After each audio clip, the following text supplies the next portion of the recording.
तो वेलकम दोस्तों, नमस्कार आप सभी का। चलिए आज हम लोग बात करने वाले हैं सोशियोलॉजी सेमेस्टर 2, ठीक है। और जिसका भी सब्जेक्ट सोशियोलॉजी सेमेस्टर 2 में आईआरसी पेपर, इसी को एमडीसी पेपर भी बोलते हैं, ठीक है। आईआरसी चाहे एमडीसी। तो देखिए इसके तहत आपके एग्जाम में किस टाइप से क्वेश्चन आते हैं वो हम लोग जान लेंगे। तो 22 से 26 के सेशन में पूछा गया पेपर है। टाइमिंग आपका 3 आवर होता है, यानी कि 3 घंटे दिए जाते हैं। फुल मार्क्स 75 है, 75 मार्क्स का एग्जाम हो रहा है आईआरसी में, ठीक है। और पास करने के लिए इसमें आपको 30 नंबर लाना होगा। कितना? 30 नंबर लाना होगा दोस्तों। तो चलिए देखते हैं क्वेश्चन किस टाइप से हैं। सबसे पहले आता है आपका ग्रुप ए, फिर ग्रुप बी। ग्रुप ए आपका कंपलसरी है, यानी कि इसके प्रश्नों का आंसर आपको बनाना अनिवार्य है। तो यहाँ पे 5 आपके 1 मार्क्स वाले क्वेश्चन हैं। इसमें पहला क्वेश्चन है कि निम्नलिखित के उत्तर दीजिए, ठीक है। एक वाक्य में चाहे एक शब्द में। पहला है समाजशास्त्र के पिता कौन है, ठीक है। और 1 मिनट रुकिएगा। तो चलिए देखिए, इसमें हमारा पहला क्वेश्चन का आंसर क्या हो जाएगा कि who was the father of sociology. समाजशास्त्र के पिता कौन है दोस्तों? फ्रांस के एक व्यक्ति था जो पिता कहा गया बाद में समाजशास्त्र का, ऑगस्ट काम्टे, ठीक है। आप लोगों ने नाम सुना होगा अगर आपने 12th में पढ़ा होगा तो, ऑगस्ट काम्टे, ठीक है। इन्हीं को समाजशास्त्र का पिता कहा जाता है, ठीक है। और इन्होंने 1838 ईस्वी में, कब? 1838 ईस्वी में समाजशास्त्र को एक सब्जेक्ट के रूप में स्वीकारा, ठीक है। एक विषय के रूप में उत्पत्ति इसकी मानी। चलिए देख लेते हैं अगला क्वेश्चन है। तो इसका राइट आंसर हो जाएगा केवल ऑगस्ट काम्टे, फ्रांसीसी समाजशास्त्री ऑगस्ट काम्टे लिख दीजिए, ठीक है। बी नंबर है मातृसत्तात्मक परिवार क्या है, ठीक है। तो देखिए दोस्तों, परिवार 2 प्रकार का होता है। एक होता है मातृसत्तात्मक और एक होता है पितृसत्तात्मक। तो मातृसत्तात्मक सिंपली लिखिए कि जिस परिवार में, जिस समुदाय में, चाहे जब परिवार या सदस्य के कुल में माता का, ठीक है, या फिर महिलाओं का सत्ता हाथ में होता है, ठीक है। महिलाओं के हाथ में सत्ता होता है परिवार की, तो उसी को मातृसत्तात्मक परिवार कहा जाता है, ठीक है। और जब सत्ता पिता के हाथ में होती है तो उसी को पितृसत्तात्मक परिवार कहते हैं। तो जनरली हमारे बात किया जाए तो मैं एक सदान हूँ, ठीक है, और मेरे परिवार में पितृसत्तात्मक है, यानी कि हम लोग फादर को प्रधान मानते हैं, ठीक है। चलिए आगे देख लेते हैं। सबका अलग अलग समुदाय होता है और सभी को मैं रिस्पेक्ट करता हूँ यार। सी नंबर है समाजशास्त्र की उत्पत्ति किस वर्ष हुई? तो अभी मैंने बताया कि 1838 ईस्वी में ऑगस्ट काम्टे ने, जो कि फ्रांस के समाजशास्त्री थे, इन्होंने ही इसका खोज किया, ठीक है। खोज नहीं बल्कि इसको एक मान्यता दिलाई, और इसको बहुत कठिनाइयों का सामना करना पड़ा इसमें। अगला है बंद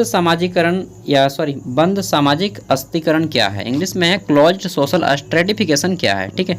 तो दोस्तों देखिए, जब किसी समाज में बंद हो जाता है, जब उसकी आकलन, ठीक है, जब किसी समाज में किसी व्यक्ति का आकलन उसके वर्ग, ठीक है, या फिर जाति या फिर जन्म, ठीक है, इस आधार पे किया जाता है। वर्ग, जाति, यहाँ पे वर्ण कर दीजिए, वर्ण चाहे वर्ग दोनों हो सकता है, वर्ण, जाति, वर्ग, ठीक है, इस आधार पे किया जाए, ठीक है, तो उसको सामाजिक अस्थिकरण को बंद कहते हैं। और खुली किसको कहेंगे? तो जहाँ पे ना कि जाति, ना कि धर्म, ना कि समुदाय, ना कि आपका इन सब परिवार, फैमिली बैकग्राउंड देख के आपको वरीयता दिया जाता है, वैल्यू दिया जाता है, बल्कि आपको इस आधार पे वरीयता दिया जाता है कि आपने काम कैसे करते हैं, आप में क्वालिटी क्या है, आप में योग्यता क्या है, ठीक है। तो इसको बोलते हैं खुली, ठीक है। क्या बोलते हैं? खुली सामाजिक अस्थिकरण, ठीक है, ओपन सोशल स्ट्रेटिफिकेशन। तो दोस्तों देखिए, मैं तो इस सब में नहीं मानता हूँ यार ठीक है। तो ओपन सोशल स्ट्रेटिफिकेशन ज़्यादा बेटर है, क्योंकि हम उसके व्यक्ति की क्वालिटी को चुनते हैं, ना कि उसके धर्म के, आप किस जाति के हैं, ठीक है। तो बस इतना लिख देना है, मैंने समझाने के लिए इतना बोला है। अगला है वर्ग क्या है, क्लास क्या है? तो देखिए, वर्ग किसे कहते हैं? सिंपल सा क्वेश्चन है। परिवार, सदस्य, कुल का एक समूह होता है जिसको वर्ग होता है, एक छोटा समूह होता है, ठीक है। समाज की एक सूक्ष्म इकाई होती है जो परिवार से बड़ी और समाज से छोटी होती है, उसी को वर्ग बोलते हैं, ठीक है। इस तरह से आप लोग लिख सकते हैं। ये सभी 1 मार्क्स के हैं, तो ज़्यादा नहीं, 1 से 2 लाइन में इसको कंप्लीट कर देना है। अब इसी में ग्रुप ए में ही आपको जो है 5-5 मार्क्स के 2 क्वेश्चन का आंसर करने हैं। तो इसमें पहला क्वेश्चन है आपका समाजशास्त्र की प्रकृति अथवा समाजशास्त्र का विषय क्षेत्र, ठीक है। नेचर ऑफ सोशियोलॉजी और स्कोप ऑफ सोशियोलॉजी। समाजशास्त्र की प्रकृति क्या है, ठीक है। और समाजशास्त्र का विषय क्षेत्र क्या है, मतलब क्या क्या पढ़ना पड़ता है इसमें, इसको लिखना है, ठीक है। आगे देख लेते हैं। यार ठीक है बोलने का मेरा जो है तकिया कलाम बन गया है, तो बुरा मत मानिएगा। 3 नंबर है परिवार की विशेषताएं अथवा सामाजिक मूल्य क्या होती हैं, किसी एक को बताना है। अब या तो आप अपना परिवार की विशेषताएं बताइए या फिर सामाजिक मूल्य को बताइए। इसी तरह यहाँ पे समाज की प्रकृति को बताइए या फिर समाजशास्त्र का विषय क्षेत्र बताइए, ठीक है। किसी एक को बताना है, ना कि दोनों को लिख देना है। तो ये था 5 मार्क्स क्वेश्चन, और इसका आंसर आप लोग अगर 5 में से 4 मार्क्स लाना चाहते हैं तो एक खड़ा पन्ना का दोनों साइड लिख दीजिए, 5 में 4 मार्क्स मिल जाएगा, ठीक है। और अगर एक खड़ा पन्ना का एक साइड भी लिखेंगे टू द पॉइंट में, फिर भी आपको 3 मार्क्स मिलेंगे। अब चलिए मैं सब तरीका बता दूंगा, बाकी आप जैसा लिखेंगे यार वो आप पे डिपेंड करता है। अब आता है ग्रुप बी। ग्रुप बी में जो है दोस्तों आपको 20 मार्क्स वाले किन्हीं 3 प्रश्नों के आंसर करने हैं। कितने? 20 मार्क्स वाले किन्हीं 3 प्रश्नों के आंसर करने हैं, और इसका आंसर आप लोग 500 शब्दों में कीजिएगा, ठीक है दोस्तों।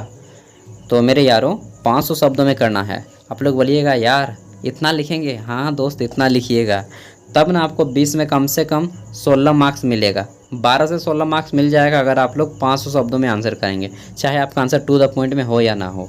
और अगर टू द पॉइंट में है ना तो 16 से प्लस मार्क्स मिलेगा 500 शब्दों में करेंगे तो। चलिए अब देखते हैं। तो हमारा किन्हीं 3 ही प्रश्नों के आंसर करने हैं। यहाँ पे आपके टोटल कितने क्वेश्चन दिए गए हैं? 6 क्वेश्चन दिए गए हैं, ठीक है। 6 में से किसी 3 को। अब देखिए यहाँ पे हमारा क्वेश्चन है समाज शास्त्र से आप क्या समझते हैं, मानव शास्त्र के साथ इसके संबंध की विवेचना करना है। इंग्लिश में है कि what do you understand by sociology, discuss it's relation with anthropology, ठीक है। तो एंथ्रोपोलॉजी के स्थान पे यहाँ पे कोई भी और सब्जेक्ट हो सकता है, जैसे कि समाजशास्त्र का परिभाषा दीजिए और समाजशास्त्र का मनोविज्ञान के साथ क्या संबंध है, या फिर राजनीतिक विज्ञान के साथ क्या संबंध है, या फिर भूगोल के साथ क्या संबंध है। तो इस तरह से क्वेश्चन आपके आ सकते हैं, मैं पहले ही आपको आगाह कर दे रहा हूँ, ठीक है। 5 नंबर क्वेश्चन है यहाँ पे कि सामाजिक समूह की परिभाषा दे, सामाजिक समूह की विशेषताएं क्या हैं। इंग्लिश में है कि define social group, what are the characteristics of social group. तो सामाजिक समूह की परिभाषा देना है, सामाजिक समूह किसे कहते हैं, फिर सामाजिक समूह की कौन कौन सी विशेषताएं होती हैं, पॉइंट वाइज इसको नोट डाउन कर देना है, ठीक है। 6 नंबर क्वेश्चन है कि परिवार की परिभाषा दें। किसकी परिभाषा? परिवार की, तथा इसके प्रमुख प्रकार बताइए। Define family and discuss its major type. तो दोस्तों परिवार किसे कहते हैं, ठीक है, ये बताना है। फिर बताना है इसके प्रमुख प्रकार कौन कौन से होते हैं, जैसे कि जॉइंट फैमिली होता है, न्यूक्लियर फैमिली होता है यानी कि संयुक्त परिवार, ठीक है, एकल परिवार, इस तरह से आपको बताने हैं।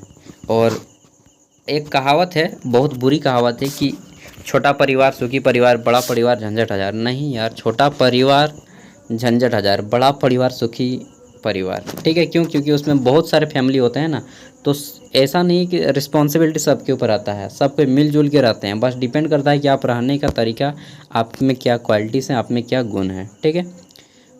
और हम दो हमारे दो का ये जो अगर चल गया है ना, तो ये जो इसमें छोटा परिवार होता है, क्या होता है कि मान लीजिए प्रत्येक का एक बेटा एक बेटी है, ऐसे में जो है भाई बहन, भाई भाई कहाँ से रहेगा, फिर बहन बहन कहाँ से आएगा। ऐसे में मौसा मौसी का जो नाता है ख़त्म हो जाएगा, ठीक है। काका काका का जो नाता है, चाचा का, ये ख़त्म हो जाएगा। जेठा ताऊ का नाता है, ख़त्म हो जाएगा।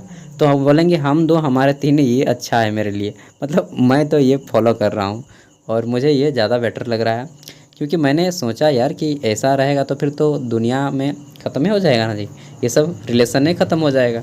सोच के देखिए।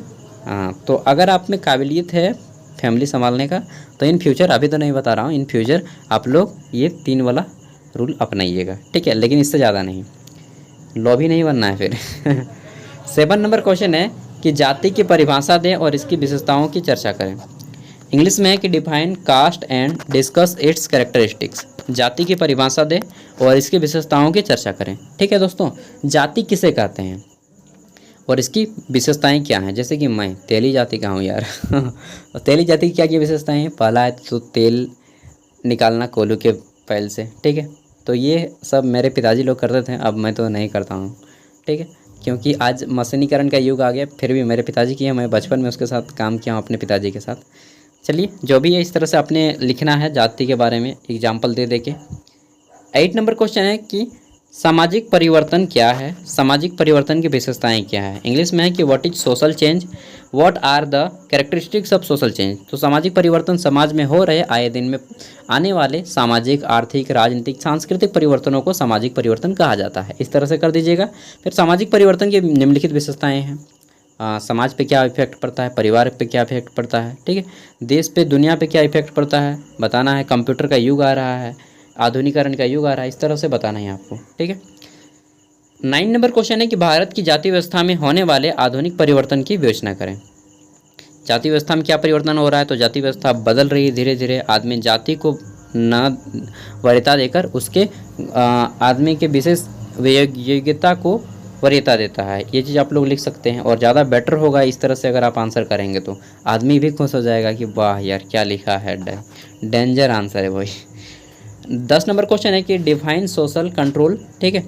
और फिर है कि what is the important of social control for society, यानी कि सामाजिक नियंत्रण की परिभाषा दे। समाज के लिए सामाजिक नियंत्रण क्या महत्व है, इसके बारे में भी बताना है। तो दोस्तों ये थे आपके क्वेश्चन जो कि सोशियोलॉजी में पूछे गए थे आपके, ठीक है। इसका पीडीएफ का लिंक आपको वीडियो का डिस्क्रिप्शन में मिल जाएगा, वहाँ से आप लोग डाउनलोड कर लीजिएगा। अगर आपको कोई दोस्त रखा है सब्जेक्ट तो उन तक भी वीडियो को शेयर कर दीजिएगा। बाकी यहाँ पे ग्रेजुएशन के गाइडलाइन किए जाते हैं, तो अगर आप ग्रेजुएशन कर रहे हैं तो सब्सक्राइब कर लें, क्योंकि आने वाले भविष्य में यह चैनल इन फ्यूचर हो सकता है बहुत काम आए यार। बाकी आपकी मर्ज़ी दोस्तों, ठीक है, आप अपने दिमाग से काम कीजिए, ठीक है। इसका पीडीएफ मिलेगा फ्री में, डाउनलोड कर लीजिए, घर में सेट्स मारिए और जितने भी पेपर है सेमेस्टर 2 के वो सब यहाँ पे अपलोड कर दिए गए हैं, आप लोग देख सकते हैं। चाहे वो आपका मैथमेटिकल का पेपर हो, चाहे आपका ग्लोबल सिटीजनशिप, चाहे आपका इंग्लिश कम्युनिकेशन, चाहे IBS, ऑल पेपर, ठीक है दोस्तों। बाय, टेक केयर, अच्छे से पढ़िए, स्वस्थ रहिए, मस्त रहिए यार, ठीक है, टेंशन नहीं लेना है। बाय।